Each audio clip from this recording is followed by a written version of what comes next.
Oliver Twist, by Charles Dickens, Chapter 37, in which the reader may perceive a contrast, not uncommon in matrimonial cases. Mr. Bumble sat in the workhouse parlour, with his eyes moodily fixed on the cheerless grate, whence, as it was summer-time, no brighter gleam proceeded than the reflection of a certain sickly rays of the sun, which were sent back from its cold and shining surface. A paper fly-cage dangled from the ceiling, to which he occasionally raised his eyes in gloomy thought; and, as the heedless insects hovered round the gaudy network, Mr. Bumble would heave a deep sigh, while a more gloomy shadow overspread his countenance. Mr. Bumble was meditating. It might be that the insects brought to mind some painful passage in his own past life. Nor was Mr. Bumble's gloom the only thing calculated to awaken a pleasing melancholy in the bosom of a spectator. There were not wanting other appearances, and those closely connected with his own person, which announced that a great change had taken place in the position of his affairs. The laced coat and the cocked hat, where were they? He still wore knee-breeches, and dark cotton stockings on his nether limbs, but they were not the breeches. The coat was wide-skirted, and in that respect like the coat, but oh, how different! The mighty cocked hat was replaced by a modest round one. Mr. Bumble was no longer a beadle. There are some promotions in life which, independent of the more substantial rewards they offer, require peculiar value and dignity from the coats and waistcoats connected with them. A field-marshal has his uniform, a bishop his silk apron, a counsellor his silk gown, a beadle his cocked hat. Strip the bishop of his apron, or the beadle of his hat and lace, what are they? Men. Mere men. Dignity, and even holiness, too, sometimes are more questions of coat and waistcoat than some people imagine. Mr. Bumble had married Mrs. Corney, and was master of the workhouse. Another beadle had come into power. On him the cocked hat, gold-laced coat, and staff had all three descended. "And to-morrow 2 months it was done," said Mr. Bumble with a sigh. "It seems a age." Mr. Bumble might have meant that he had concentrated a whole existence of happiness into the short space of 8 weeks, but the sigh, there was a vast deal of meaning in the sigh. "I sold myself," said Mr. Bumble, pursuing the same train of reflection, "for 6 teaspoons, a pair of sugar-tongs, and a milk-pot, with a small quantity of second-hand furniture, and £20 in money. I went very reasonable. Cheap. Dirt cheap." "Cheap!" cried a shrill voice in Mr. Bumble's ear. "You would have been dear at any price, and dear enough I paid for you, Lord above knows that." Mr. Bumble turned, and encountered the face of his interesting consort, who, imperfectly comprehending the few words she had overheard of his complaint, had hazarded the foregoing remark at a venture. "Mrs. Bumble, ma'am," said Mr. Bumble with a sentimental sternness. "Well?" cried the lady. "Have the goodness to look at me," said Mr. Bumble, fixing his eyes upon her. "If she stands such an eye as that," said Mr. Bumble to himself, "she can stand anything. It is an eye I never knew to fail with paupers. If it fails with her, my power is gone." Whether an exceedingly small expansion of eye be sufficient to quell paupers, who, being lightly fed, are in no very high condition, or whether the late Mrs. Corney was particularly proof against eagle glances, are matters of opinion. The matter of fact is, that the matron was in no way overpowered by Mr. Bumble's scowl, but, on the contrary, treated it with great disdain, and even raised a laugh thereat, which sounded as though it were genuine. On hearing this most unexpected sound, Mr. Bumble looked, first incredulous, and afterwards amazed. He then relapsed into his former state, nor did he rouse himself until his attention was again awakened by the voice of his partner. "Are you going to sit snoring there all day?" inquired Mrs. Bumble. "I am going to sit here as long as I think proper, ma'am," rejoined Mr. Bumble; "and although I was not snoring, I shall snore, gape, sneeze, laugh, or cry, as the humour strikes me, such being my prerogative." "Your prerogative," sneered Mrs. Bumble, with ineffable contempt. "I said the word, ma'am," said Mr. Bumble. "The prerogative of a man is to command." "And what's the prerogative of a woman, in the name of goodness?" cried the relict of Mr. Corney deceased. "To obey, ma'am," thundered Mr. Bumble. "Your late unfortunate husband should have taught it to you, and then perhaps he might have been alive now. I wish he was, poor man." Mrs. Bumble, seeing at a glance that the decisive moment had now arrived, and that a blow struck for the mastership on one side or other must necessarily be final and conclusive, no sooner heard this allusion to the dead and gone, than she dropped into a chair, and with a loud scream that Mr. Bumble was a hard-hearted brute, fell into a paroxysm of tears. But tears were not the things to find their way to Mr. Bumble's soul. His heart was waterproof. Like washable beaver hats that improve with rain, his nerves were rendered stouter and more vigorous by showers of tears, which, being tokens of weakness, and so far tacit admissions of his own power, pleased and exalted him. He eyed his good lady with looks of great satisfaction, and begged, in an encouraging manner, that she should cry her hardest, the exercise being looked upon by the faculty as strongly conducive to health. "It opens the lungs, washes the countenance, exercises the eyes, and softens down the temper," said Mr. Bumble. "So, cry away."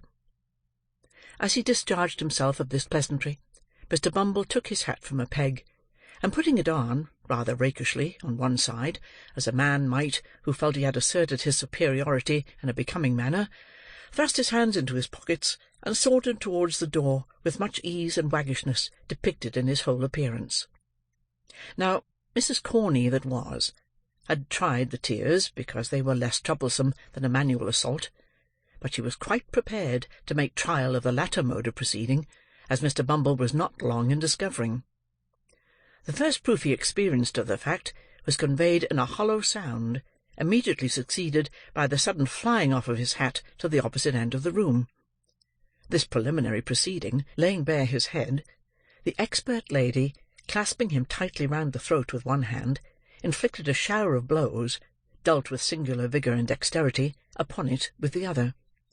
This done, she created a little variety by scratching his face, and tearing his hair, and, having by this time inflicted as much punishment as she deemed necessary for the offence, she pushed him over a chair, which was luckily well situated for the purpose, and defied him to talk about his prerogative again, if he dared. "Get up," said Mrs. Bumble, in a voice of command, "and take yourself away from here, unless you want me to do something desperate." Mr. Bumble rose with a very rueful countenance, wondering much what something desperate might be. Picking up his hat, he looked towards the door. "Are you going?" demanded Mrs. Bumble. "Certainly, my dear, certainly," rejoined Mr. Bumble, making a quicker motion towards the door. "I didn't intend to. I'm going, my dear. You are so very violent that really I—" At this instant Mrs. Bumble stepped hastily forward to replace the carpet which had been kicked up in the scuffle. Mr. Bumble immediately darted out of the room without bestowing another thought on his unfinished sentence, leaving the late Mrs. Corney in full possession of the field. Mr. Bumble was fairly taken by surprise, and fairly beaten. He had a decided propensity for bullying, derived no inconsiderable pleasure from the exercise of petty cruelty, and consequently was, it is needless to say, a coward. This is by no means a disparagement to his character, for many official personages, who are held in high respect and admiration, are the victims of similar infirmities. The remark is made, indeed, rather in his favour than otherwise, and with a view of impressing the reader with a just sense of his qualifications for office. But the measure of his degradation was not yet full. After making a tour of the house, and thinking for the first time that the poor laws really were too hard on people, and that men who ran away from their wives, leaving them chargeable to the parish, ought, in justice, to be visited with no punishment at all, but rather rewarded as meritorious individuals who had suffered much, Mr. Bumble came to a room where some of the female paupers were usually employed in washing the parish linen, when the sound of voices in conversation now proceeded. "Ahem!" said Mr. Bumble, summoning up all his native dignity. "These women, at least, shall continue to respect the prerogative. Hello! Hello there! What do you mean by this noise, you hussies?" With these words, Mr. Bumble opened the door, and walked in with a very fierce and angry manner, which was at once exchanged for a most humiliated and cowering air, as his eyes unexpectedly rested on the form of his lady wife. "My dear," said Mr. Bumble, "I didn't know you were here." "Didn't know I was here?" repeated Mrs. Bumble. "What do you do here?" "I thought they were talking rather too much to be doing their work properly, my dear," replied Mr. Bumble, glancing distractedly at a couple of old women at the wash-tub, who were comparing notes of admiration at the workhouse-master's humility. "You thought they were talking too much?" said Mrs. Bumble. "What business is it of yours?" "Why, my dear," urged Mr. Bumble submissively. "What business is it of yours?" demanded Mrs. Bumble again. "It's very true you're matron here, my dear," submitted Mr. Bumble, "but I thought you mightn't be in the way just then." "I'll tell you what, Mr. Bumble," returned his lady, "we don't want any of your interference. You're a great deal too fond of poking your nose into things that don't concern you, making everybody in the house laugh the moment your back is turned, and making yourself look like a fool every hour in the day. Be off! Come!" Mr. Bumble, seeing with excruciating feelings the delight of the two old paupers, who were tittering together most rapturously, hesitated for an instant. Mrs. Bumble, whose patience brooked no delay, caught up a bowl of soapsuds, and motioning him towards the door, ordered him instantly to depart, on pain of receiving the contents upon his portly person. What could Mr. Bumble do? He looked dejectedly round, and slunk away; and, as he reached the door, the titterings of the paupers broke into a shrill chuckle of irrepressible delight. It wanted but this. He was degraded in their eyes. He had lost caste and station before the very paupers. He had fallen from all the height and pomp of beadleship to the lowest depth of the most snubbed hen-peckery. "All in 2 months," said Mr. Bumble, filled with dismal thoughts. 2 months!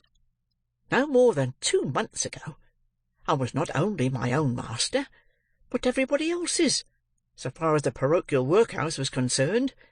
And now— It was too much. Mr. Bumble boxed the ears of the boy who opened the gate for him, for he had reached the portal in his reverie, and walked distractedly into the street.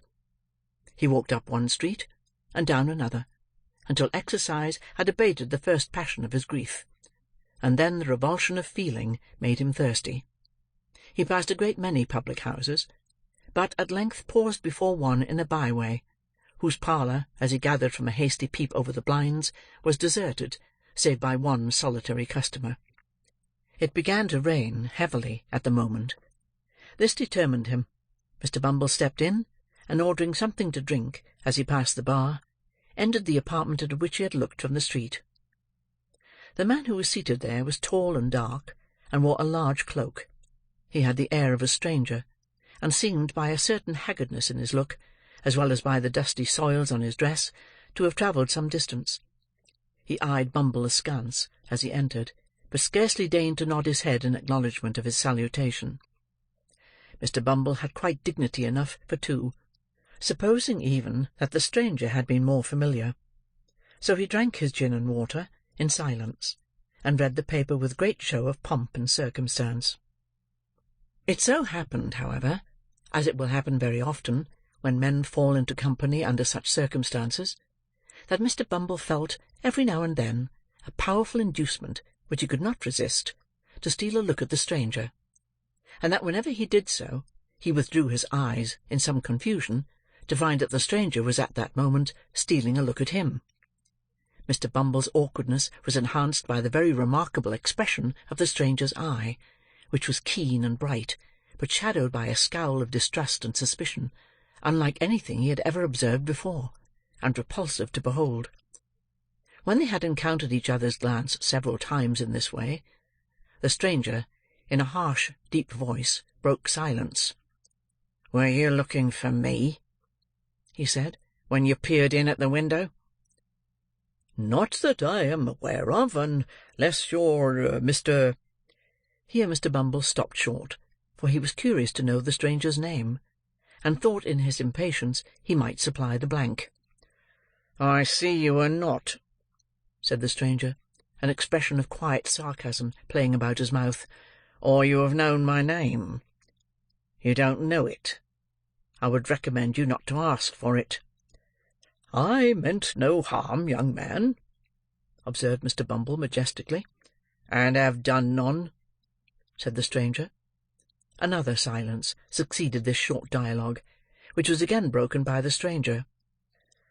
"I have seen you before, I think," said he. "You were differently dressed at that time, and I only passed you in the street, but I should know you again. You were a beadle here once, were you not?" "I was," said Mr. Bumble in some surprise. "Parochial beadle."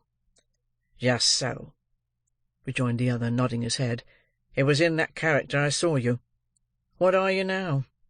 "Master of the workhouse," rejoined Mr. Bumble, slowly and impressively, to check any undue familiarity the stranger might otherwise assume. "Master of the workhouse, young man." "You have the same eye to your own interests that you always had, I doubt not," resumed the stranger, looking keenly into Mr. Bumble's eyes as he raised them in astonishment at the question.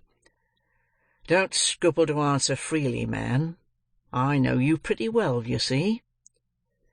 "I suppose a married man," replied Mr. Bumble, shading his eyes with his hand, and surveying the stranger from head to foot in evident perplexity, "is not more averse to turning a honest penny, when he can, than a single one. Parochial officers are not so well paid that they can afford to refuse any little extra fee, when it comes to them in a civil and proper manner." The stranger smiled, and nodded his head again, as much as to say he had not mistaken his man, then rang the bell. "Fill this glass again," he said, handing Mr. Bumble's empty tumbler to the landlord. "Let it be strong and hot. You like it so, I suppose?" "Not too strong," replied Mr. Bumble, with a delicate cough. "You understand what that means, landlord," said the stranger drily. The host smiled, disappeared, and shortly afterwards returned with a steaming jorum, of which the first gulp brought the water into Mr. Bumble's eyes. "Now listen to me," said the stranger, after closing the door and window. "I came down to this place to-day to find you out, and, by one of those chances which the devil throws in the way of his friends, sometimes, you walked into the very room I was sitting in, while you were uppermost in my mind. I want some information from you. I don't ask you to give it for nothing, slight as it is. Put up that, to begin with." As he spoke, he pushed a couple of sovereigns across the table to his companion, carefully, as though unwilling that the chinking of money should be heard without. When Mr. Bumble had scrupulously examined the coins, to see that they were genuine, and had put them up with much satisfaction in his waistcoat pocket, he went on. "Carry your memory back. Let me see. 12 years last winter." "It's a long time," said Mr. Bumble. "Very good. I've done it." "The scene?" "The workhouse." "Good." "And the time?" "Night." "Yes." "And the place?" "The Crazy Hole, wherever it was, in which miserable drabs brought forth the life and health so often denied to themselves, gave birth to puling children for the parish to rear, and hid their shame, rot them in the grave." "The lying-in room, I suppose?" said Mr. Bumble, not quite following the stranger's excited description. "Yes," said the stranger. "A boy was born there." "A many boys," observed Mr. Bumble, shaking his head despondingly. "A murrain on the young devils!" cried the stranger. "I speak of one, a meek-looking, pale-faced boy, who was apprenticed down here to a coffin-maker. I wish he had made his coffin and screwed his body in it, and afterwards ran away to London, as it was supposed." "Why, you mean Oliver, young Twist," said Mr. Bumble. "I remember him, of course. There wasn't an obstinater young rascal." "It's not of him I want to hear. I've heard enough of him," said the stranger, stopping Mr. Bumble in the outset of a tirade on the subject of poor Oliver's vices. "It's of a woman, the hag that nursed his mother. Where is she?" "Where is she?" said Mr. Bumble, whom the gin and water had rendered facetious. "It would be hard to tell. There's no midwifery there, whichever place she's gone to, so I suppose she's out of employment anyway." "What do you mean?" demanded the stranger sternly. "That she died last winter," rejoined Mr. Bumble. The man looked fixedly at him when he had given this information, and although he did not withdraw his eyes for some time afterwards, his gaze gradually became vacant and abstracted, and he seemed lost in thought. For some time he appeared doubtful whether he ought to be relieved or disappointed by the intelligence, but at length he breathed more freely, and withdrawing his eyes, observed that it was no great matter. With that he rose, as if to depart. But Mr. Bumble was cunning enough, and he at once saw that an opportunity was opened for the lucrative disposal of some secret in the possession of his better half. He well remembered the night of old Sally's death, which the occurrences of that day had given him good reason to recollect, as the occasion on which he had proposed to Mrs. Corney.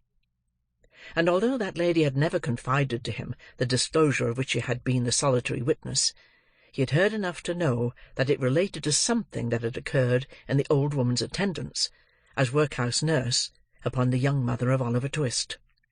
Hastily calling this circumstance to mind, he informed the stranger, with an air of mystery, that one woman had been closeted with the old harridan shortly before she died, and that she could, as he had reason to believe, throw some light on the subject of his inquiry. "How can I find her?" said the stranger, thrown off his guard, and plainly showing that all his fears, whatever they were aroused afresh by the intelligence. "Only through me," rejoined Mr. Bumble. "When?" cried the stranger hastily. "To-morrow," rejoined Bumble. "At 9 in the evening," said the stranger, producing a scrap of paper, and writing down upon it an obscure address by the waterside, in characters that betrayed his agitation. "At 9 in the evening. Bring her to me there. I needn't tell you to be secret. It's your interest." With these words, he led the way to the door, after stopping to pay for the liquor that had been drunk. Shortly remarking that their roads were different, he departed, without more ceremony than an emphatic repetition of the hour of appointment for the following night. On glancing at the address, the parochial functionary observed that it contained no name. The stranger had not gone far, so he made after him to ask it. "What do you want?" cried the man, turning quickly round, as Bumble touched him on the arm. "Following me?" "Only to ask a question," said the other, pointing to the scrap of paper. "What name am I to ask for?" "Monks," rejoined the man, and strode hastily away. Chapter 37